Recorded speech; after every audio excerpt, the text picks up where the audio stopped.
Hey guys, welcome back to my channel पेटेस्ट hand.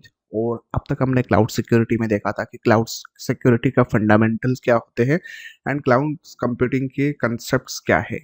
Today we will discuss about the cloud computing risks. तो अगर अभी तक आपने पुराने वीडियोस नहीं देखे हैं सो आप डिस्क्रिप्शन में जाके देख सकते हैं, आपको लिंक मिल जाएंगे।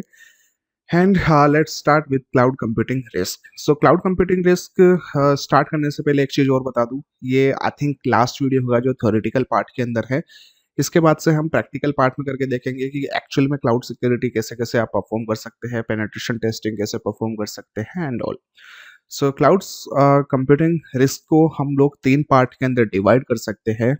सो these parts are private cloud, public cloud and community cloud. क्योंकि अलग अलग डिप्लॉयमेंट के बेसिस पे अलग अलग आपकी रिस्क हो सकती है, हो सकता है आपको उस हिसाब से टेस्टिंग परफॉर्म करनी हो। So private cloud, public cloud and community cloud या फिर हाइब्रिड क्लाउड जो कॉम्बिनेशन होता है प्राइवेट क्लाउड का और पब्लिक क्लाउड का, जो कि हमने ऑलरेडी पुराने वीडियोस में डिस्कस कर रखा है। सो एक बार इन शॉर्ट फिर से देख लेते हैं कि ये तीनों क्या होते हैं और तीनों में रिस्क क्या क्या हो सकती है। सो फर्स्ट स्टार्ट करते हैं हमारे प्राइवेट क्लाउड से।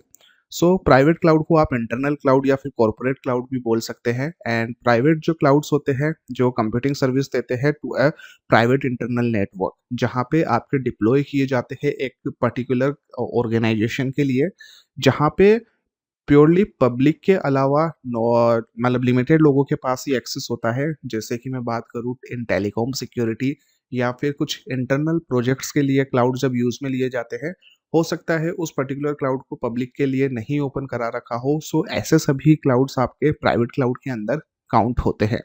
इनके सबसे अच्छे एग्जाम्पल आपके एचपी डेटा सेंटर्स, माइक्रोसॉफ्ट के, एलेस्ट्रा प्राइवेट क्लाउड्स के या फिर ओबंतु, इनके one of the best examples है। जहाँ पे आपकी जो सिक्योरिटी होती है वो बहुत ही ज़्यादा हाई लेवल की होती है, क्योंकि यहाँ पे आप खुद से डिप्लॉय करके रखते हैं और यहाँ पे कुछ भी शेयरिंग वाली चीज़ नहीं है। अगर कोई डेटा है तो वो सिर्फ आपकी ऑर्गेनाइजेशन से रिलेटेड ही है। बट फिर भी बहुत सारे इश्यूज है इसके अंदर। वो इश्यूज क्या क्या है, सो इश्यूज डिस्कस करते हैं हम लोग। So first point is personal threat, second is natural disaster and third one is external attack. Now personal, जो पर्सनल थ्रेट्स है वो हो सकता है कि आपका इंटेंशनल और अनइंटेंशनल दोनों तरीके से हो सकता है।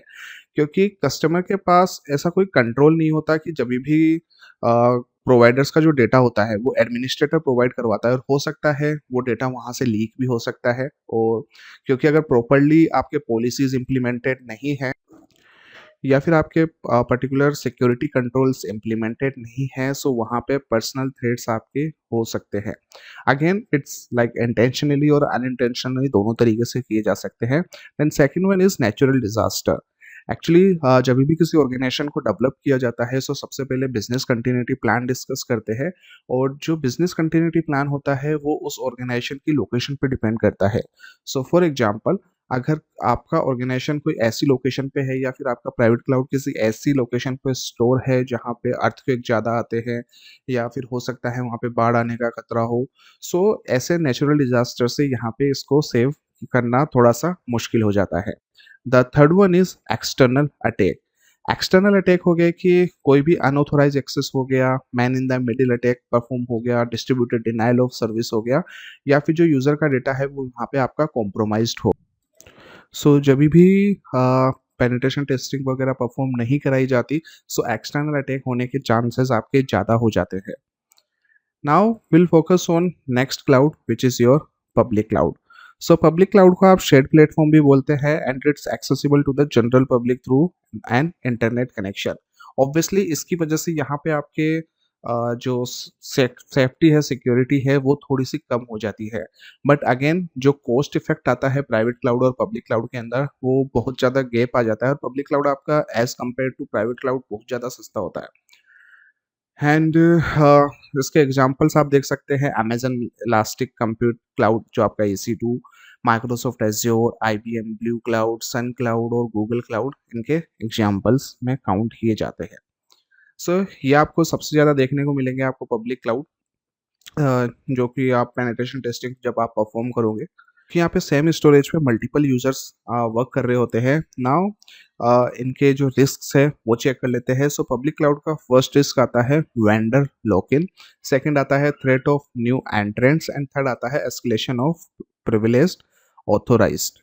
नाउ वेंडर लॉक इन क्या होता है? सो वेंडर लॉक इन आप इस तरीके से मान सकते हो कि कस्टमर है ना एज ए होस्टेज रहता है, और जो भी सर्विस प्रोवाइडर होता है, क्योंकि वो डेटा कब डिलीट करेगा नहीं करेगा, या जब तक कॉन्ट्रैक्ट है जब तक आपका जो डेटा है वो उन्हीं के सर्वर पे सेव्ड होता है।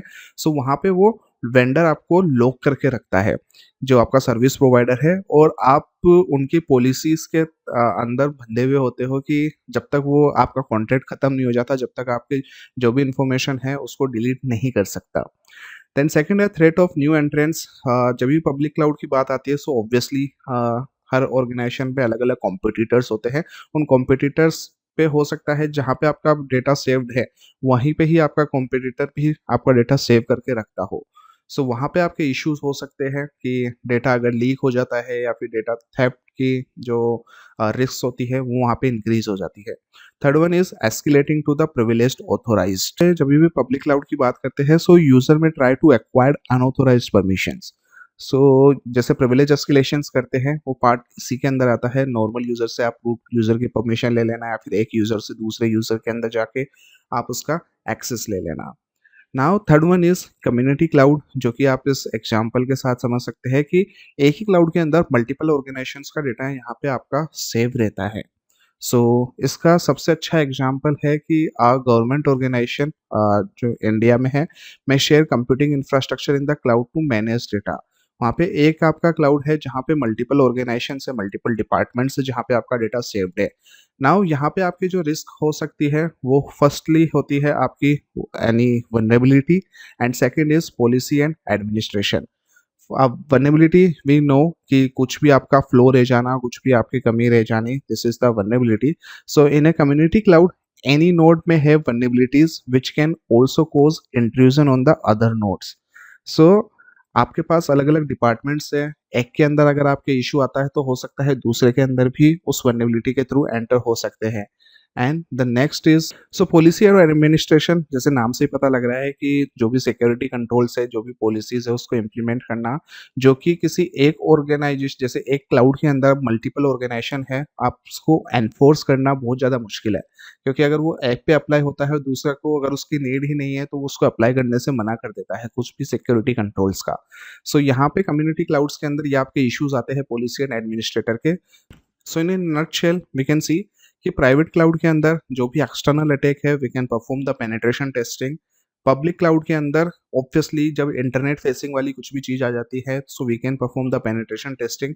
एंड इन कम्युनिटी क्लाउड जहाँ पे आपकी वर्नेबिलिटीज तो है बट यहाँ पे आपके पॉलिसीज और एडमिनिस्ट्रेटर भी आ जाते हैं, so we can check that part also जहाँ पे कंप्लाइंस पार्ट आता है। अब ऑब्वियसली कंप्लाइंस आप तीनों में भी चेक कर सकते हैं, क्योंकि आपको चेक करने होते हैं कि जो अभी आपके कॉन्फ़िगरेशन है वो आपके प्रॉपर्ली इम्प्लीमेंटेड है या नहीं। बट जैसे कि पॉलिसीज एंड एडमिनिस्ट्रेटर या फिर जो वल्नरेबिलिटीज का पार्ट आ गया क्लाउड के अंदर अलग अलग ऑर्गेनाइजेशन के अंदर, वहाँ पे या फिर आपके जो पब्लिक क्लाउड है जो कि इंटरनेट फेसिंग है, जो आपके प्राइवेट क्लाउड है जो कि लिमिटेड लोगों के लिए है। सो यहाँ पे आपके टेस्टिंग के डेफिनेशंस अलग अलग हो सकती है। जैसे आप ब्लैक बॉक्स करना हो, व्हाइट बॉक्स करना है, ग्रे बॉक्स करना है, आपको कितनी इन्फॉर्मेशन लेनी होती है to perform penetration testing and all.